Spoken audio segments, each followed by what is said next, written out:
देश के अलग अलग हिस्सों में एसआईआर पर मचे घमासान के बीच महाराष्ट्र में भी एसआईआर पर सियासत शुरू हो गई है।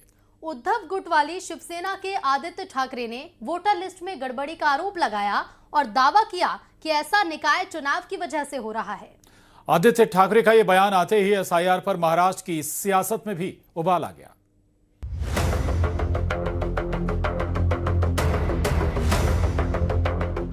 महाराष्ट्र भी अब एसआईआर पर मची खींचतान का हिस्सा बन चुका है।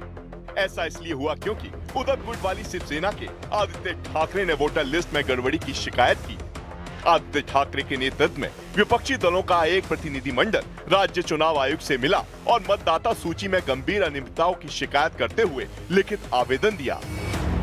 103 वार्ड में हमने जब जो मध्यवर्ती चुनाव आयोग का कार्यालय है बीएमसी में, उनसे एक लिस्ट खरीदी, तो जो प्रकाशन की तारीख थी वो थी 14 नवंबर 2025।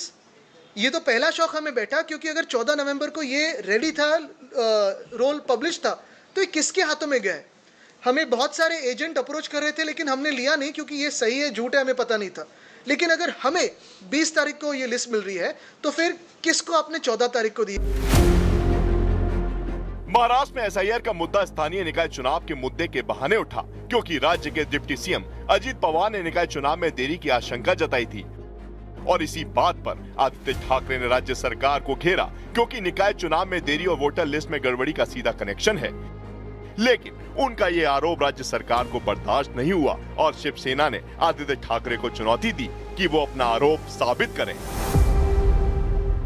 ठाकरे जी बेबुनियादी आरोप लगाते हैं। वो बोलते हैं कि ड्राफ्ट लिस्ट पब्लिश हुआ था नवंबर 20 को और बीएमसी के वेबसाइट पे 14 नवंबर। उनको ये भी जानकारी नहीं कि ये लिस्ट अपलोड हुआ था नवंबर 20 को स्टेट इलेक्शन कमीशन के रिवाइज स्केड्यूल के अनुसार।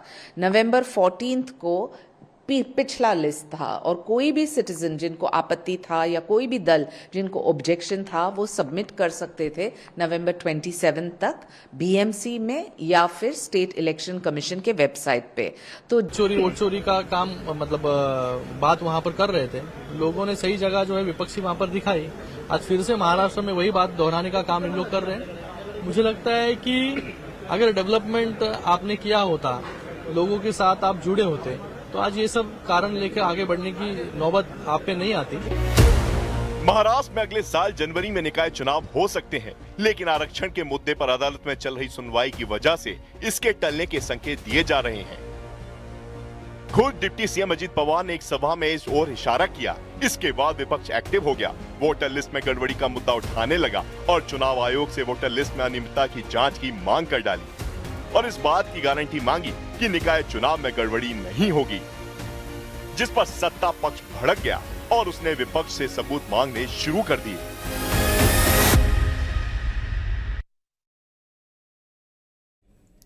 बिहार में चुनावी नतीजों के बाद अब बंगले पर आर पार की लड़ाई शुरू हो गई है और इस लड़ाई में 10 सर्कुलर रोड की चर्चा हो रही है, क्योंकि सरकार ने लालू परिवार को ये बंगला सरकारी नियम के तहत खाली करने का आदेश सुना दिया है।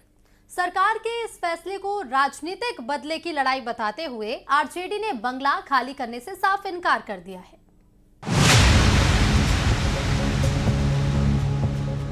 बिहार चुनावों में करारी हार झेल चुके लालू परिवार को एक और बड़ा झटका लगा है।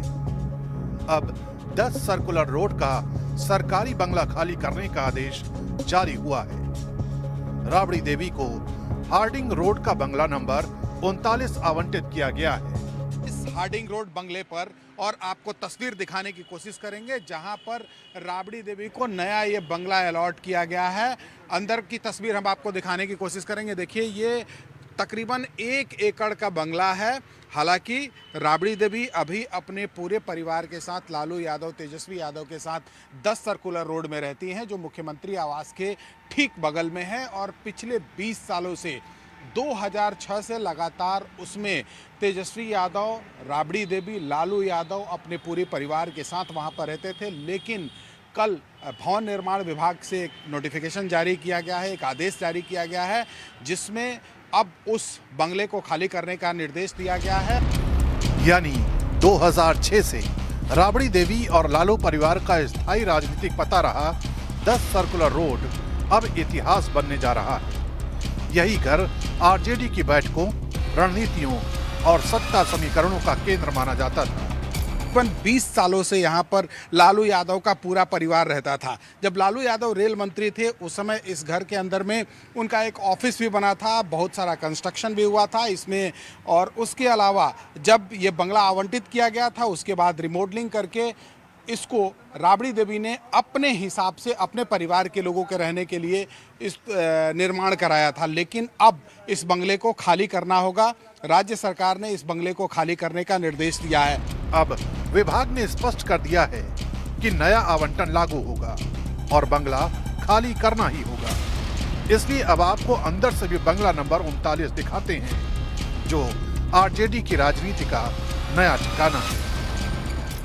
राबड़ी आवास का पता बदल गया है और अब राबड़ी देवी जो हैं वो 10 सर्कुलर रोड के बजाय 39 हार्डिंग रोड में रहेंगी। और ये देखिए एक्सक्लूसिव तस्वीरें जो है हम आपको दिखा रहे हैं। ये जो 39 जो हार्डिंग रोड है उसकी जो तस्वीर है हम आपको दिखा रहे हैं। बाहर की जो तस्वीरें हैं वो आप देख सकते हैं कि ये नीचे और ऊपर 2 तल्ले के जो मकान है वो है। और यहाँ पे अगर आपको मैं अंदर चल करके अगर तस्वीरें अगर आपको दिखाऊं तो यहाँ पे आप जैसे ही प्रवेश करेंगे यहाँ पे एक बड़ा सा जो है बैठ के यहाँ जो सोफा है वो लगा हुआ है यहाँ पे। और आपके बता दें कि यहाँ पे तमाम जो चीज़ें हैं, देखिए ये एक कमरा है जहाँ पे अभी इसके ठीक करने की कोशिश की जा रही है और तमाम जो चीज़ें हैं इसको बेहतर तरीके से और जो है साफ सफाई और ये किया जाएगा ये कमरा। और साथ साथ आपको बता दें कि अभी तक फिलहाल ये जो है वो पूरी तरह से खाली है। आदेश जारी होने के बाद आरजेडी नेता सरकार पर हमलावर हैं। उनका आरोप है कि चुनाव हारने के बाद विपक्ष को निशाना बनाया जा रहा है, लेकिन बीजेपी जेडीयू इसे नियमों के हिसाब से की गई कार्रवाई बता रहे हैं। अब ये सब चीज़ें प्रक्रियात्मक चीज़ें हैं। अब उनके विधायक कम जीते हैं तो उसके साथ वो तो प्रक्रिया है, कल किसी को भी हो सकता है। और जितने आपके अलॉटेड विधायक उतने लोगों को उतना मकान अलॉट होता है। अब उसके दृष्टि से आपको हर विधायक को ये 5 साल बाद जब चुनाव होता है तो ये समझना चाहिए। अब उन लोग का था कि राजतंत्र बना रहेगा, तो ऐसा होता नहीं है ना। क्राइटेरिया को अब मैडम पूरा नहीं करती हैं राबड़ी देवी जी, लिहाजा कोई अपमानित करने के लिए या कोई प्रतिस्पर्धा के लिए नहीं, कानूनों के तहत ही उनको मकान आवंटित नहीं किया गया है। पटना में सत्ता और विपक्ष के बीच बंगले की ये लड़ाई अब सियासी बहस का नया मुद्दा बन चुकी है। 10 सर्कुलर रोड और 26 एम स्टैंड रोड दोनों पते बदलने से आरजेडी खुद को घिरा महसूस कर रही है, जबकि सरकार का साफ कहना है कि नियम लागू हुए हैं, किसी को टारगेट नहीं किया गया।